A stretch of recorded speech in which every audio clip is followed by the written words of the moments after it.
Vav Vav, chapter 326, 6. So we're just going to review what we said in Shul, that you can't put a bowl of hot water on your stomach. Why not?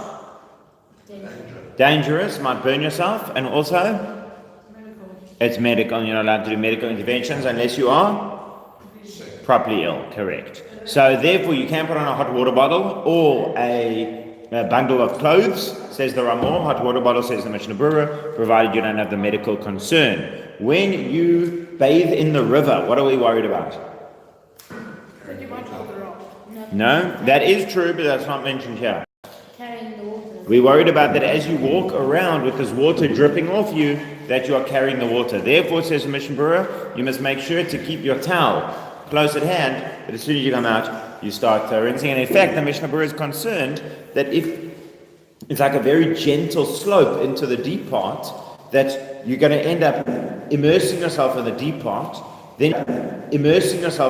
part, then you come out, and now you walk all the way back to the towel, including the shallow part, and you're actually going to walk more than 4 amot. So he's worried about that as well. So in that kind of case, it might be that you kind of stand and shake yourself off and dry a little bit until you actually don't have a lot of water on you, and then you go. Are you allowed to go to the mikveh for your own purity on Shabbat? Yeah. Mishna's not crazy about it, but it's absolutely fine. Are you allowed to wash your face, hands, and feet on Shabbat?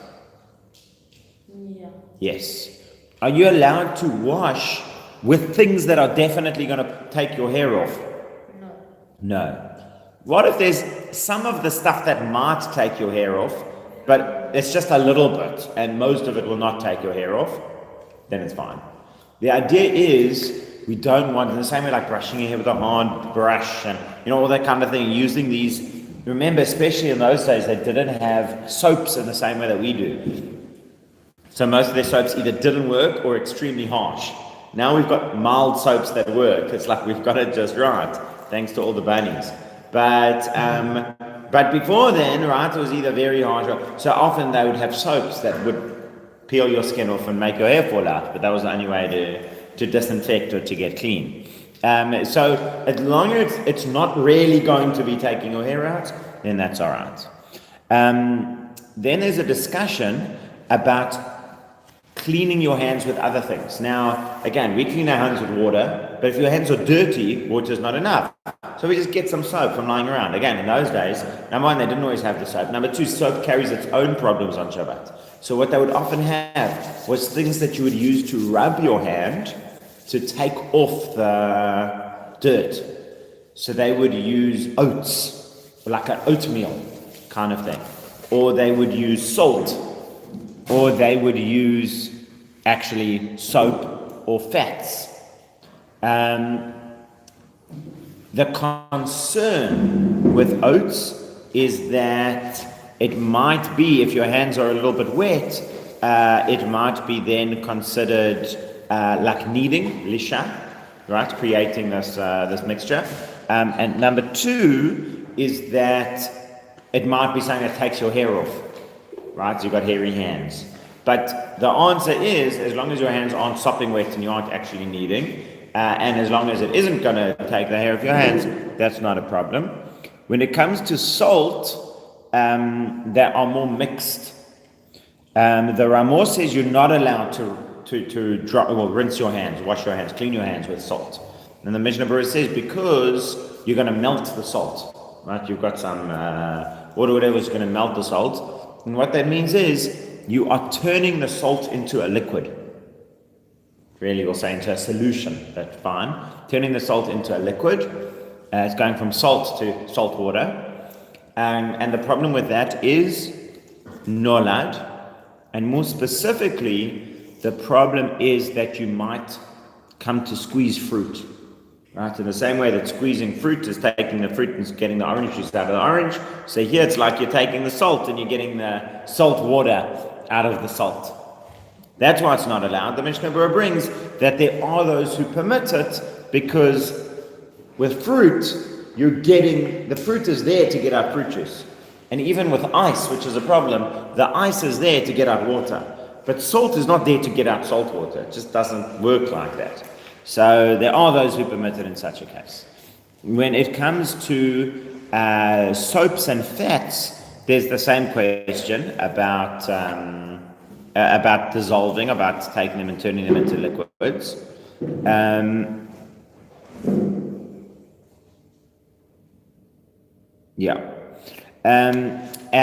But there's the other concern with I don't know if hard soaps is the right answer. You get super hard soaps, and you get liquid soaps, and you get soft soaps.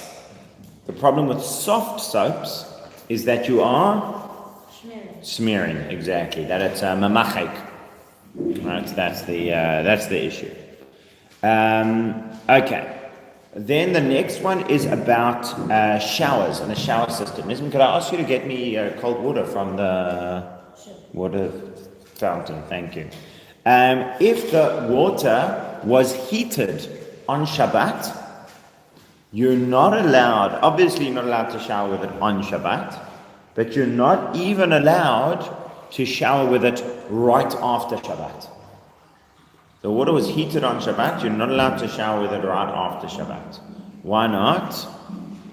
Because we are worried, thank you, that you will, that's exactly. If you're accustomed to coming home and jumping in the shower and having a nice hot shower, or the second Shabbos is out, you have your nice hot shower, and you start planning your life around that. Shabbos is out, hot shower, and off I go. So then 1 week when there's no hot water, so you might end up actually preparing it on Shabbos so that you have your nice hot shower the second Shabbos is out. So therefore, in order to prevent that situation coming about, the rule is you can't shower straight away. You have to wait enough time for the water to have heated up, and then you can shower. So even though the water was heated on Shabbos, not with a malacha, just because you've got a geyser or whatever, you still would not be able to shower with that until the amount of time after Shabbat. Now, practically speaking, with our geysers keep the heat in for a long time. I don't know if you've ever had this experiment. We once had our geyser switch went off, and we were away, and we only came back like 2 days later. The water was still hot. Geysers have got excellent insulation. Part of that is so they want to have an efficient use of electricity. If it didn't have good insulation, it's going to keep boiling it all the time. Your electricity bill is going to go through the roof. But because it's so efficiently insulated, you only need to reheat it and keep the temperature up every once in a while. So with us, as long as the water is hot going into Shabbos, I don't see this being a problem. The case where I could imagine it being a problem, let's say you go away somewhere for Shabbos, and you arrive there Erev Shabbos and the geezer's been off. So Erev Shabbos, you decide you're going to switch the geyser on. Then that water heated up over Shabbos. Then you want to take your shower on Motzei Shabbos. You can't shower in the hot water until it's been enough time, as if you only switched it on Motzei Shabbos. That's where it would come in. Mark. If you switch your geyser off before Shabbos, the water's hot, can you then use that water that was heated before Shabbos on Shabbos? I'm afraid not. See, I'll tell you, the problem again with that water is the new water that comes in. The problem with using your hot water on Shabbos isn't the water that's coming out, because that was heated before Shabbos. The problem is the new water that comes in. Think of it like a kettle or an urn. The way the geyser works is as soon as the urn runs down, new water comes into the urn. Now, even if the urn was off, but if it was super hot, and new water comes in on Shabbos, that's going to be a problem. It's also, even if the thing's cold, it's still being available after Shabbos. No, that wouldn't be so much, because you aren't doing it. See, there the whole thing is, if it was cold, if it was just a cold container, and you were taking out water and new water was coming in, I don't think that would be a problem. But if it's heating up that water in a Kli Rishon, which it is doing, whether the elements on or not, water coming into the geyser with all the other hot water is being heated up on Shabbos in a Kli Rishon. That's the problem. No, the water was coming in. Water was just going out. Then that would not be so problematic. In fact, I had a discussion with some of the rabbis. I remember it was at a rabbinic conference about 4 years ago. So I was asking some of the rabbis, you get buildings, now in my building, each flat has its own geyser. But you get buildings especially the kind of more tower buildings, where there's one geyser for the whole building. And because it's such a big geyser, with our geysers, basically every time you use hot water, the water comes in.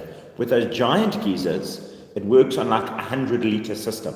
In other words, it fills it up to here, and then it drops, and then it fills it up again. So it could well be that every time you use water, it's not maybe bringing you, it's not guaranteed to bring you water in. So I wanted to know, in that situation, is there a heter because it's not definitely bringing you water in? It's a suffix. So that's an interesting discussion. But you don't really know if the water's gone in or not. Yes, you don't know if it's going to or not, so it's a suffix. It's not a vadai. So that's. You could build a shower's geyser in that principle of the geyser being off and no new water coming in. You can actually shower on Shabbos. No, you still can't wash in water heated on Shabbos. Because even if you still can't wash in hot water on Shabbos, because we're worried that you'll come to heat it on Shabbos.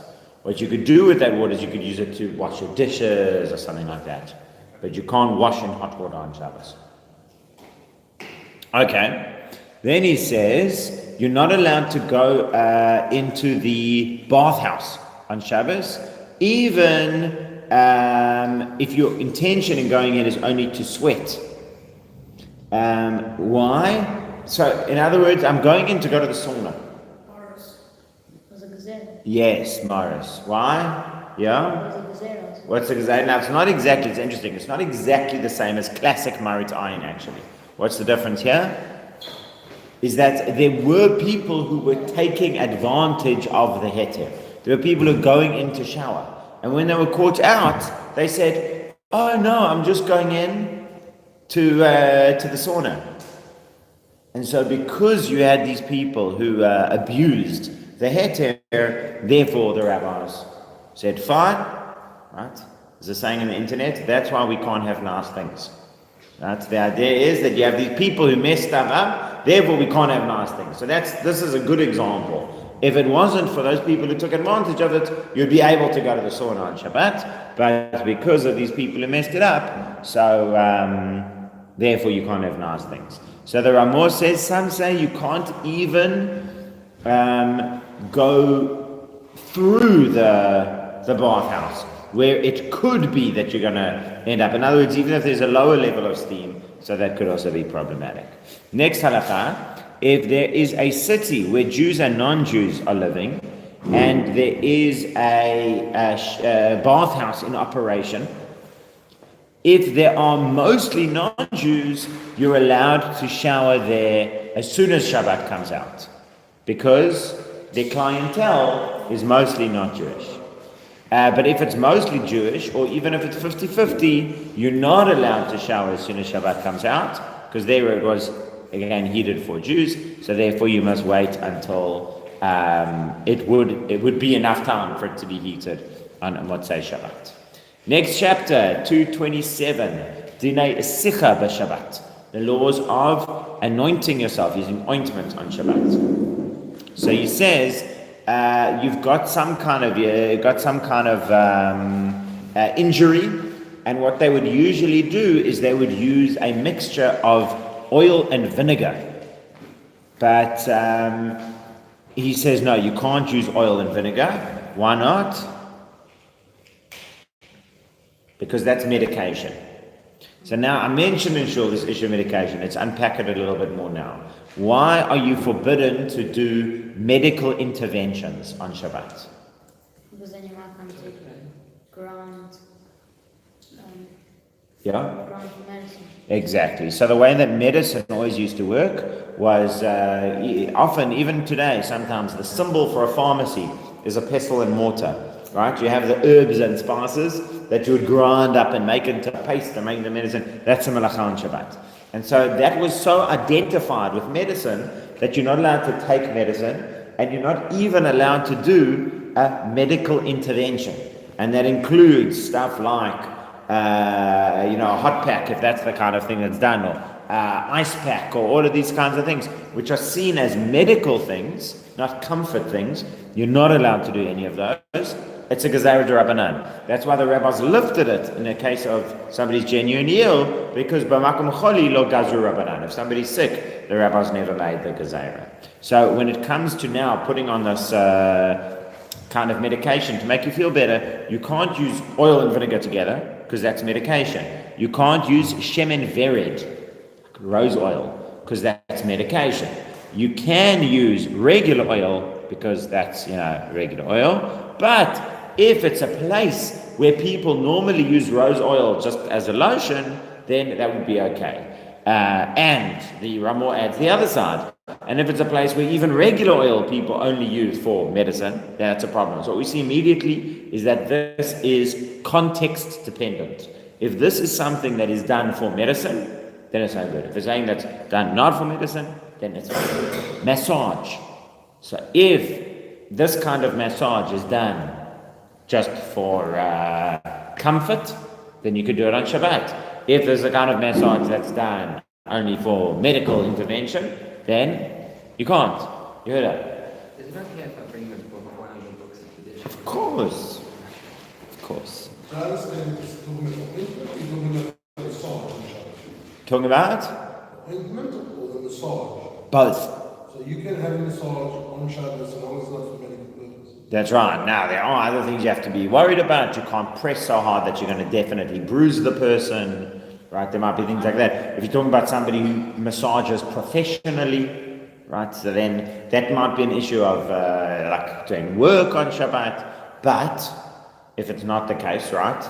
If your wife wants a back rub, right? So then that's fine because that's not a medical thing, and you're presumably not going to do it so hard that you would bruise her. Yeah. Good. Next one he says, you can apply oil and rub for your enjoyment, but you must do a shinui. In other words, if you are oiling and rubbing, you must do a shinui because, otherwise it's like too much like what you do during the week. In other words, oil and rub together. Don't first put on the oil and then do the rub. And then he says, so he's actually speaking about massaging, right? Mamashmesh. And don't massage hard, rather do it softly. And the reason the Mishnah Brura says again, if you massage hard, it's going to be like what they do during the week. Okay. Now, what they would also do was they would put on massage, and then they would take like not quite a knife, but a very blunt kind of blade, or like a scraper. Scraper is the word I'm looking for, and you scrape the oil off. Now, again, I don't know if they do anything resembling this today, but that's what they would do. And he says, don't do that. Unless you really are dirty, because otherwise, again, it seems like uvda dechol. It seems like doing stuff like you do during the week. Now, this uvda dechol, I must be honest, is something I don't have the parameters of in my mind. Sometimes it's uvda dechol, sometimes it's not uvda dechol. I don't know at what point it is or isn't, but there are many contexts in which doing something in the way that you do it during the week is forbidden because it's uvda dechol. So, for example, what I heard, I follow this, but I can't speak to it like very clearly, is to have a different hairbrush and a different toothbrush for Shabbat than for during the week, because otherwise it's uvda dechol. So, again, that's what I do, but what exactly are the overarching parameters of uvda dechol? I'm afraid I don't know. We're in Shin Chaf Zayin Dalet. Then he says, then if you're wearing like new leather sandals and you want to put oil on your feet, you can't do that. Because by doing that, you're putting oil on your sandals, and you're not allowed to treat leather on Shabbat. But you can treat your feet and then wear the sandals, but you just don't do it while it's going on. As long as it's not going to be a lot of oil left on your feet. Okay. Next chapter, 328, law of somebody who is sick on Shabbat. So, these are the terminologies. Meichush ba'alma. Meichush ba'alma literally means just a concern, just a worry. I'm just not feeling great. If it's meichush ba'alma, which means that you are able to operate as a healthy person, then it's fine. You're not allowed to do any medical intervention, even through a non-Jew, because of this concern of that you'll end up grinding and creating medicines. Okay, but then on the other extreme, you have choli shel sakana, life-threatening illness. So there, do whatever, break Shabbat in any way. It's a mitzvah to break Shabbat in any way. And the more quickly you break Shabbat to save his life, the better. And famous statement here, v'hasho'el harei shofech damim. Someone who asks the question is considered a murderer. In other words, somebody's bleeding out the chest, and you say, okay, wait, I'm not sure if I can call the ambulance. So let me go to shul, let me run to shul and ask the rabbi. So you run to shul and say, Rabbi, I'm allowed to call the ambulance. This person's got a gaping wound in their chest. Right? That's considered like murder. The fact that you didn't act straight away and you went to ask. Now, obviously, this is a big question. What is considered choli shel sakana? Right? Dangerous. I remember when my mother-in-law fell down the stairs and broke her leg on Shabbat. So they called the ambulance. So I said to my wife afterwards, how could you call the ambulance? It's just a broken leg. She says it was a high break, and don't you know that your leg is this leg bone in your thigh is the biggest bone in your body, and it's right next to the biggest artery in your body. And if that leg breaks, what can happen is it can cut that artery, and a person can, God forbid, bleed to death. So a broken leg, especially higher up, is actually can actually be very serious. And in fact, they operated on her on Shabbat. I mean, thank God she was fine and whatever else, but she needed that operation, and it was correct in that case to go and operate on Shabbat. On the other hand, I've seen cases where it does not seem to be a major injury or a life-threatening injury, and there seems to have been a very big reaction. I remember once in Durban, there was a kid that got a cut on his scalp, and it was bleeding. Head wounds bleed quite a lot, but it was quite clearly just a cut on the scalp. I think my mother was around, and she's an ICU nurse, and she said, it's fine, it's bleeding, but it's fine. I mean, you could maybe sit with a towel and it's going to stop bleeding. But they did take her to the hospital. I'm not sure if that was correct, So where exactly these parameters of choli shel sakana, I'm just mentioning as well that that's a question. The principle we've got, if it's potentially life-threatening, so obviously, but how do we know what's potentially life-threatening? That requires further investigation. Sam?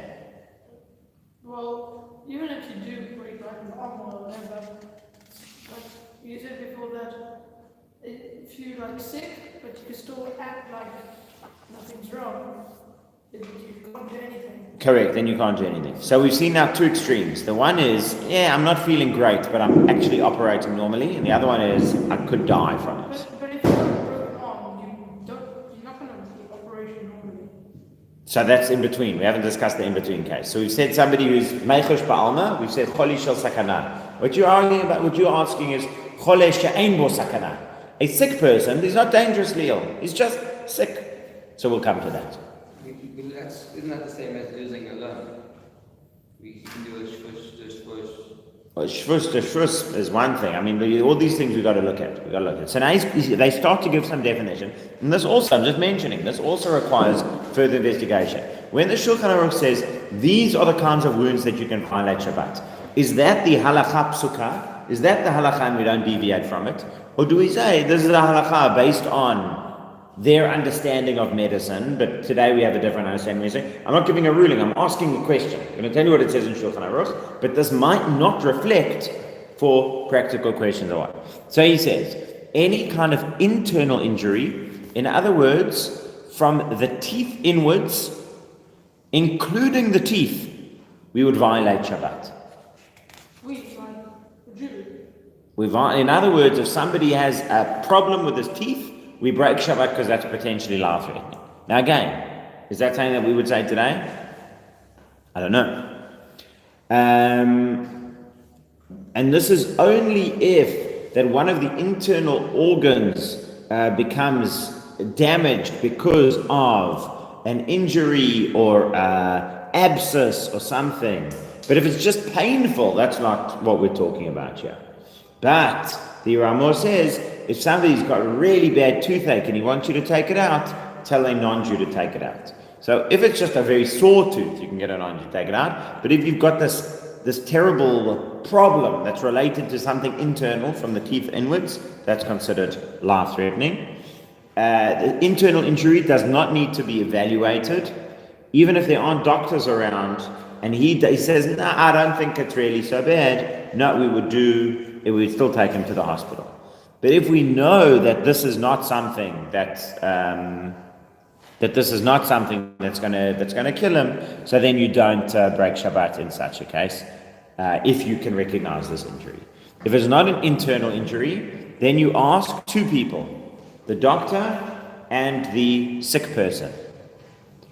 You only break Shabbat if one of them says we need to break Shabbat. Right? If the sick person says, I really feel like I could die, and the doctor says, it's fine, take him to the hospital. And if the person says, I'm fine, and the doctor says, he could die, take him to the hospital.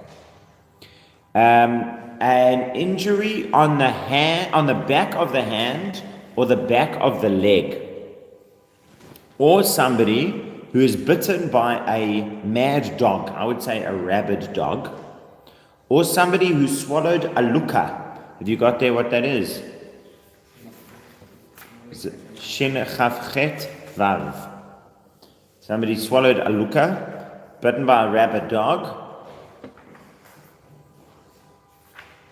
or stung by some kind of dangerous creature, swallowed a leech.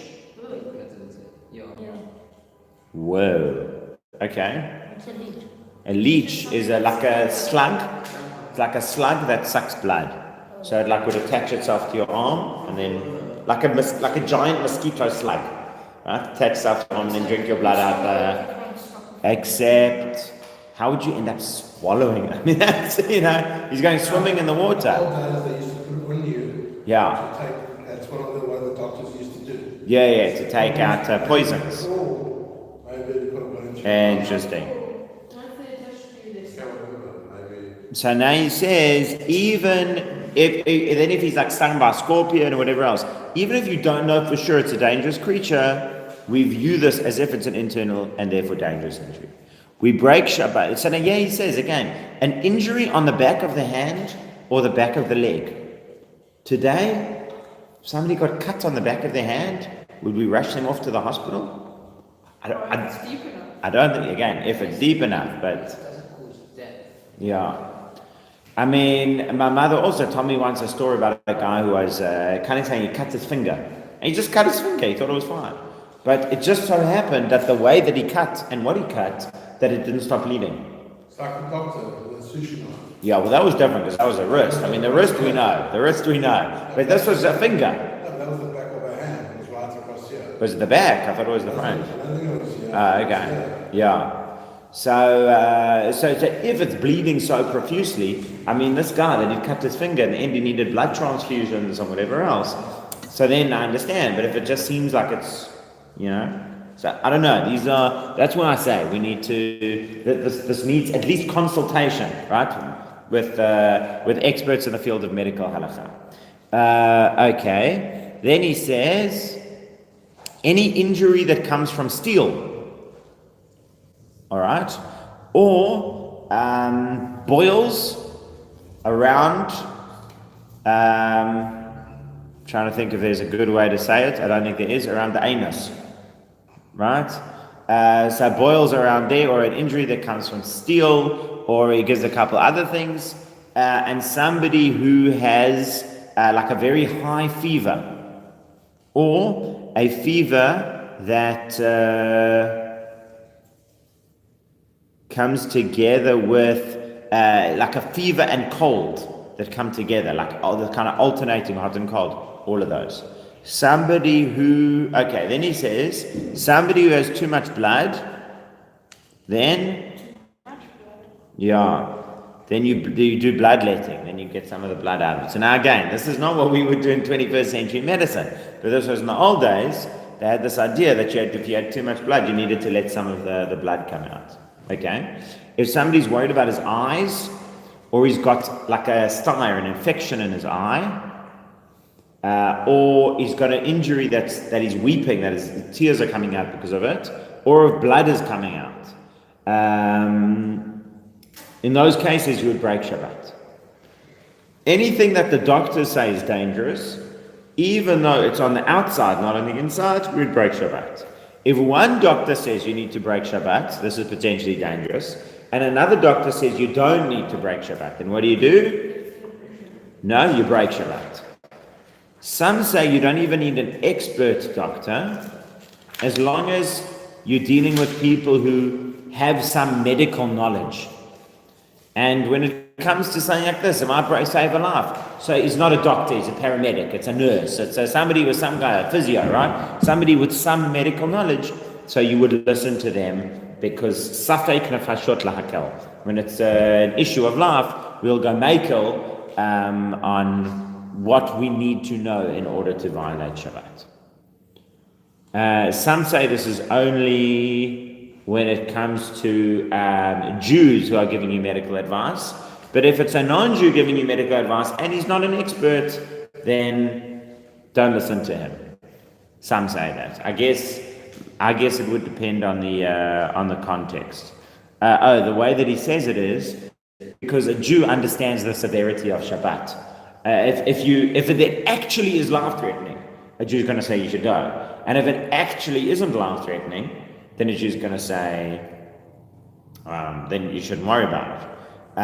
Or wait till after Shabbat. With a non-Jew, even if it actually isn't life-threatening, if he doesn't have the concept of the holiness of Shabbat, he might just advise you to go. I had this actually with a community member who had a medical condition that they were asking me, should they fast on Yom Kippur?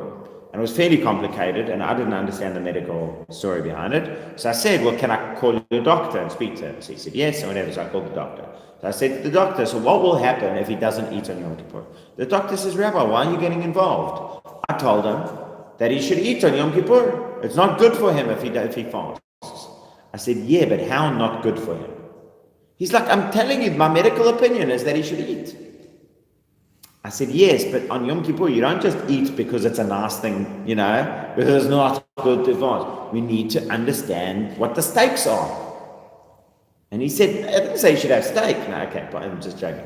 But we need to understand what the consequences are, the severity and the level. If you're dealing with somebody who isn't sensitive to Shabbat and Yom Kippur, then it makes it that much more difficult, because you actually need to understand what the level is. It says here that you must make sure that the desecration isn't done by non-Jews, women or children. Was it just because in those days maybe women weren't as educated as these? We haven't got there yet. What halakha is that? Number Yud Beis. Alright, so we're just about to start Yud Aleph, so we'll get there when we get there. Somebody's a cholesh yesh bo sakana, that they said you need to do such and such, even though it's going to break Shabbat, and you need to do it for 8 days. So you don't say, well, let's wait until tonight, let's start the therapy, Motzei Shabbat, so that you end up only breaking one Shabbat. No, we'll start it on this Shabbat, even though it means we're going to end up breaking 2 Shabbatot. Now, can you extinguish the candle for somebody who's really sick to sleep? Look earlier, he says. If I recall correctly, the answer is yes. Yeah. Number 12. When you break Shabbat for a sick person who's deathly ill, try not to get non-Jews, children or women to do it. Rather, it should be done by adult Jews who have a good understanding. Now, what's your question, Yehuda? It does only say non-Jews, children or women, because maybe women didn't have the same. So is your question on women or on all of them? Just on women. Yeah, so the question is about the women. So Mishna Brura asked this. Look, he says, when it comes to children and non-Jews, we know that they don't have the chiyuv of Shabbos. What's the difference between men and women? And he says with women, it's another issue, because people might say you can't break Shabbat even for pikuach nefesh. And therefore, that's why you're asking them to do it.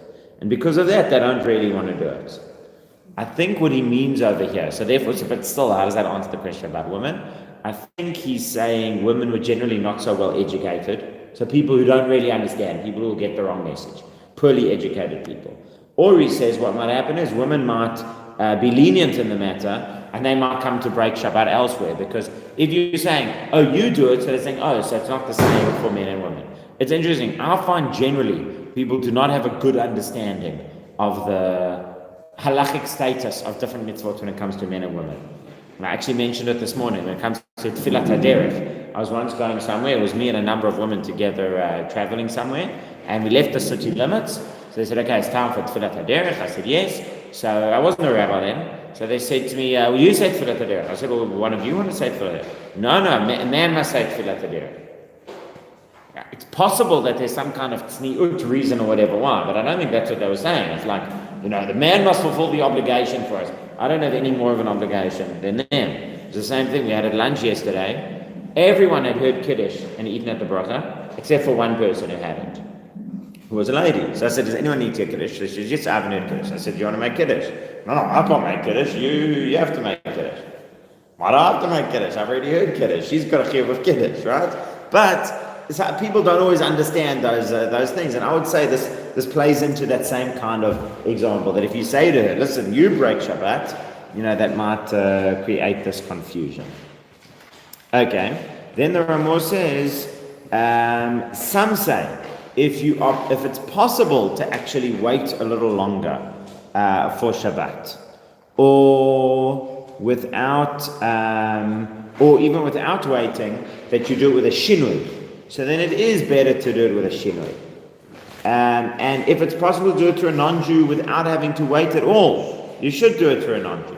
And that's actually our custom, says the Rambam. So the Shulchan Aruch says, don't get the non-Jew to do it. You do it straight away to show everyone. And then one says, listen, at the end of the day, if you're going to have a lesser violation of Shabbat by getting the non-Jew to do it, that's what you should rather do. But if there's going to be any delay involved in getting the non-Jew, then don't do it. Okay. Whoever is enthusiastic, there's now 13. Whoever is enthusiastic, is quick to break Shabbat when it's pikach nefesh, harei meshubach. This is a very good thing. Even if that ends up fixing something else, he says. So, for example, you spread out a net to bring up a child who fell in the river, and as you bring out that child, you also bring out a whole bunch of fish. Or any other thing. He said, don't worry about it. Don't now spend time saying, hold on a second, I don't want the fish to come up, let me shake it out a little bit. No. If somebody was sick and it's dangerous and they need meat, you shech the meat for them, rather than giving them treif. Now that's an interesting one, because which one is more severe prohibition, Shabbos or treif? Shabbos. Do you break treif to save a life? Yes. Do you break Shabbos to save a life? Yes. Now you've got a choice over here. The guy needs meat. We've got no kosher meat around. Two options. One is shecht on Shabbos, break Shabbos to give him kosher meat. Or the other one is just bring him the non-kosher meat that you got in the fridge. You shouldn't have it in the fridge, but give him the non-kosher meat that you got in the fridge. So the Shulchan Aruch says, rather shecht rather than giving him the non-kosher meat. So the question is obvious. Why should that be? Mishna Brura says there are many reasons given for this. So I would put this under the category of famous halachic mysteries. There are several famous halachic mysteries, or famous Torah mysteries generally. Maybe one of the most famous of them is why is Hanukkah 8 nights? How many nights should Hanukkah be? 7 nights, because 7 nights of miracle. Right? So that's a famous halachic mystery. And there's several such questions. Why did Yitzchak want to bless Esav? Famous Torah mystery. So this is one of the other ones. This ruling that you should rather shecht for the person on Shabbat rather than give him the treif is a Torah mystery. The Mishnah Brura says, well, there's several reasons. Some say because since Shabbat is, you're allowed to break Shabbat to save a life, so therefore it becomes like Yom Tov. and on Yom Tov you can shecht. And therefore you shouldn't give him shreif, because that's like breaking a mitzvah to save a life. Whereas on Shabbos, it's like there isn't Shabbos anymore. When it comes to saving a life, it's like Shabbos doesn't exist. This is the famous machloket about hutra or dechuya. Dechuya means it's still Shabbos, you're just allowed to break it. Whereas hutra means it's not actually Shabbos anymore. Okay, then he says, not everyone agrees with that. And other reasons they say is that you're offering this guy pork. He's going to be so disgusted by the thought that he's eating pork that could actually make it more sick. In other words, for his own emotional reasons, not for halachic reasons. There's another reason that's brought by the Beit Yosef in the name of the Ran, that he says every bite of pork, every kazayit is a new aveira.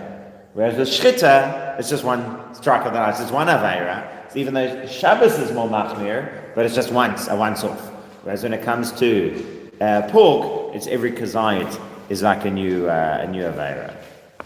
Yes. Okay. Sorry, if you save the life and break the Shabbos, Yes. it's over for you. Or do you No. go back? Yes. Yeah. This discussion about hutra dechuya, the idea is that in the context of saving a life, it's Tuesday. That's how you do it. So there's two ways of looking at it. It's still Shabbos, you're just allowed to break Shabbos. Or, I'm saving a life, so it's Tuesday. For saving a life, it's Tuesday. For going to work, it's still Shabbos. But for saving a life, it's Tuesday. That's hutra. Okay. So now Mishna Brura goes into a whole discussion of fine, but which is better? So it's better to give him the kosher meat that you shecht on Shabbos rather than give him the treif meat. But which is better? To give him Isur Darabanan on Shabbos, or to shecht? I say he goes into the whole thing, a discussion back and forth. Okay. And what is his final answer? It depends on the reason that's given. Yeah. Okay. And then he also goes into heating up.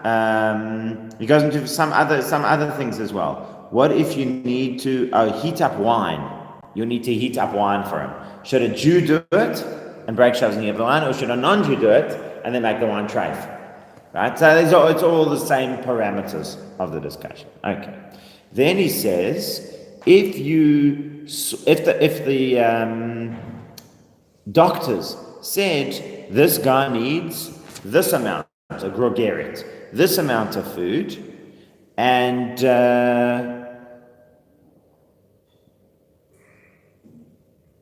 okay, and they each eat that amount. Let me just see. Oh, okay, there we go. So those doctors say he needs one, and they get 10.